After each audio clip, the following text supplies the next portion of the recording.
Mike, how you doing? Hey Mike, what's up? Hey you guys, hey, thanks for showing on up. You know, I'm just looking at this picture book. This is a book, it's called Shutterfly. My wife made this for my daughter Kelly for Christmas. Cool. And gave it to her. And so it sort of gave me an idea, you know, as I'm looking back through all these pictures of her parents, which is myself, grandparents, and just sort of like a family tree. And it sort of got me an idea going for this lesson that we could be doing with the kids. So this is my daughter Kelly, back when she was probably about 2 or 3 years old. Obviously, who do you think this is? You and Jenny. Okay, that's her parents, Yeah. myself and my wife Jennifer.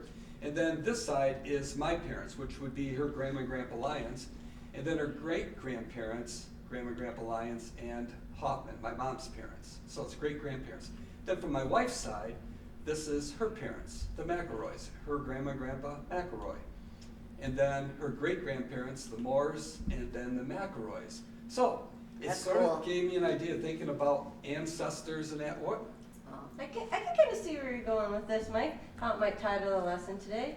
You know, it kind of gets me thinking about how, going back this far, how long it's been since we've seen the kids and seen you guys, and I think that it's important for us to remind them about how Jesus came to the world and where he came from and how he was a gift from God to show us love and mercy. Exactly. It's just so cool, you know. Yes, he is the Son of God, but he also had earthly parents, grandparents, great-grandparents. It's just cool. Exactly. So I thought it would be really good that, you know, rather than go through the whole Bible, this Bible is like a huge book, okay? Mhm. There's a lot of stories in there. So I found a couple of videos, though, that really get into sort of like the big picture, going back to the beginning of time, leading on up to Jesus. So I have a couple of videos, and I'd like to show this first one. So kids, tune into this. Take a look. The Bible is an amazing book. It's not just a collection of stories. It's one big story where everything points to Jesus. It begins with God creating a perfect world and placing a perfect couple in the middle of it. But Adam and Eve disobeyed God, and sin and death entered the world. God decided to judge the earth by sending a great flood, but he told Noah to build an ark so that animals and Noah's family could be saved. One of Noah's descendants was a man named Abraham. God promised Abraham that his family would be used to bless the whole world. The Israelites would have a special land to live in and would be as countless as the stars in the sky. When a famine spread through the land, God used Joseph to bring the Israelites to Egypt. But after a time, the Egyptians made them their slaves. So God raised up another leader, Moses, to rescue his people and lead them to the promised land. God performed amazing miracles along the way. He taught the Israelites how to live.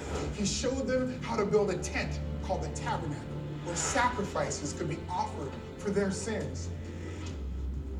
But even after they arrived in the promised land, the Israelites continued to rebel.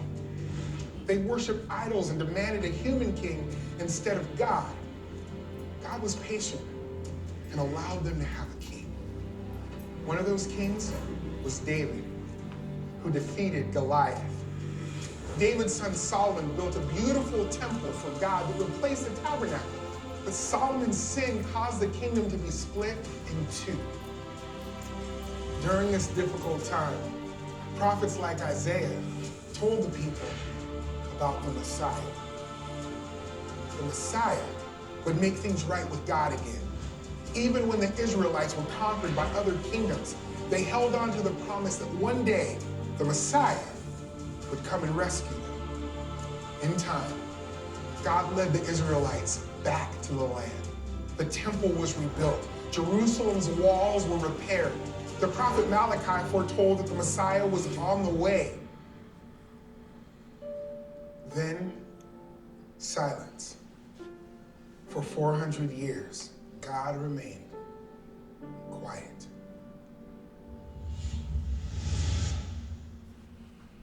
The silence was broken by the cry of a tiny baby born in a manger. His name was Jesus. Jesus was the Messiah. He lived a sinless life, performed miracles, and showed the people how to return to God again. Some believed Jesus, most did not. He was arrested and crucified on a cross. And then something amazing happened.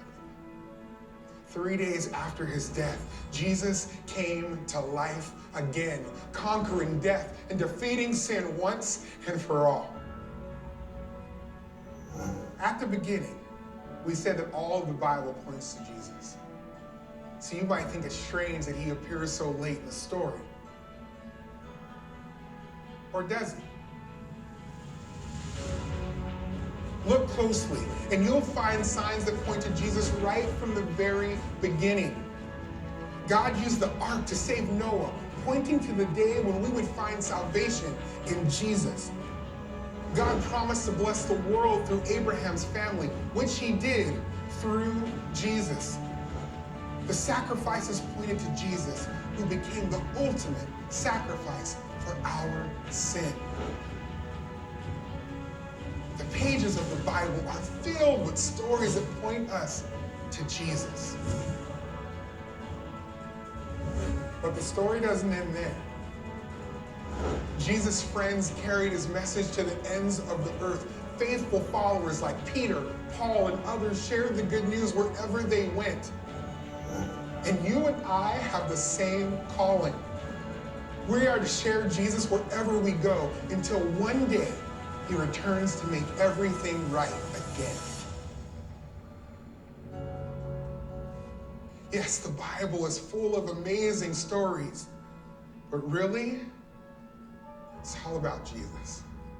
That's the story. That's his story.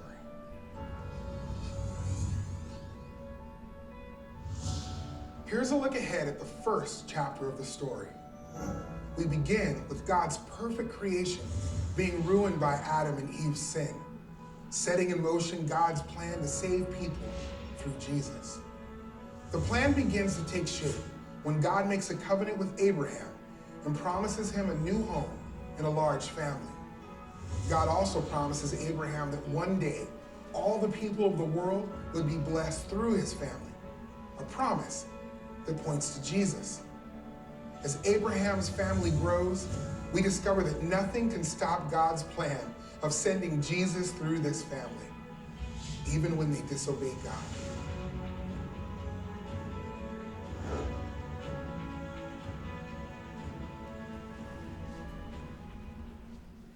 So great.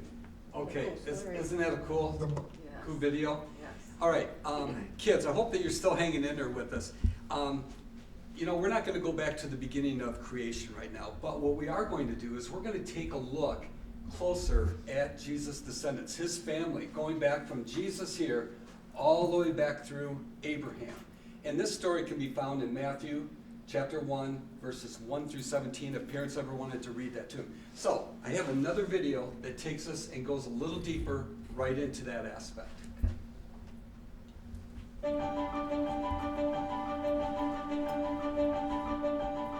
Jesus is God the Son. God the Son has always existed. No one created him. God planned to send his Son to earth to save people from sin. Jesus came to earth as a baby. He was born to Mary, who was married to Joseph. Jesus is fully God, and he is fully human too. That makes Jesus different from any other man.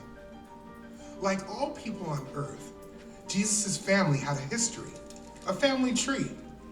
Jesus had parents, grandparents, great-grandparents, and great-great-grandparents, all the way back for many generations.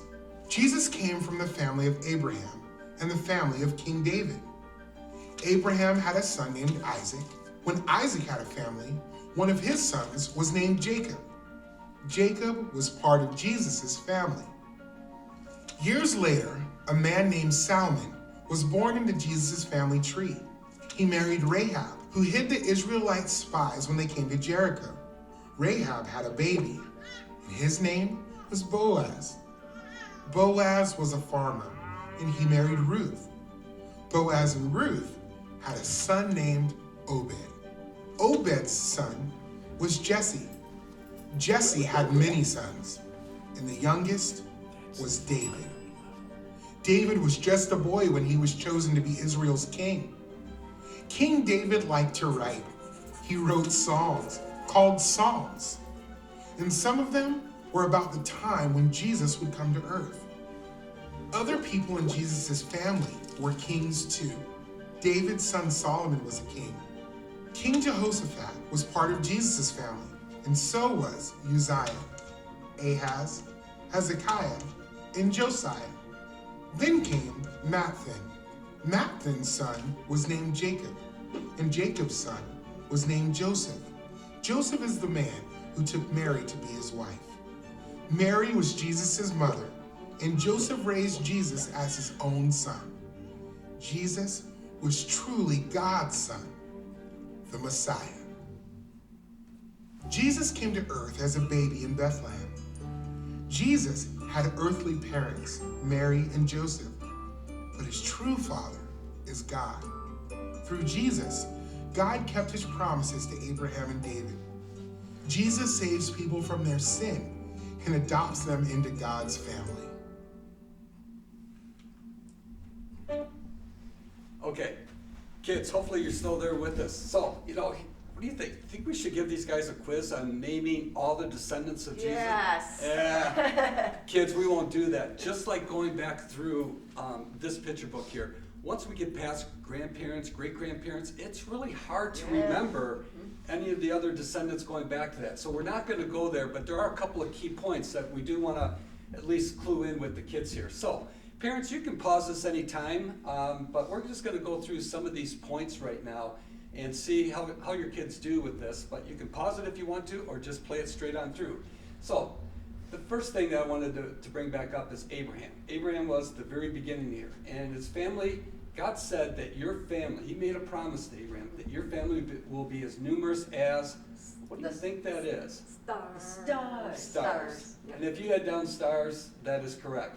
So someone would be coming to bless the whole world. And then he also said to King David that there would be another king following him and his family that would then rule the world. And he was really talking to King David on that aspect. And really what we're talking about here is Jesus. Jesus is that king. He's our king. There's also a couple of other key terms here. So I thought that we would just review this with the kids. I put down these three, so maybe we can help the kids out here, but maybe you guys can think. What do you think I mean by the term Bethlehem? I think we're just trying to remind the kids that that's where Jesus was born. That's where Jesus was born, exactly. And then if we talked about his earthly parents, who are they? Mary and Joseph. Mary and Joseph. And then who is Jesus' true father? God. That would be God. Yeah. Those are our main points from this first lesson, again, coming back after Christmas. So, kids, we hope that you continue to hang in there with you. We are going to go and explore different stories in the Bible. And actually, our next one is going to be seeing Jesus as a tiny boy going up, and he's going to be going to a temple. So it's Jesus at the temple. We hope you tune in. So, until then, see you guys next week. Bye, guys. See ya.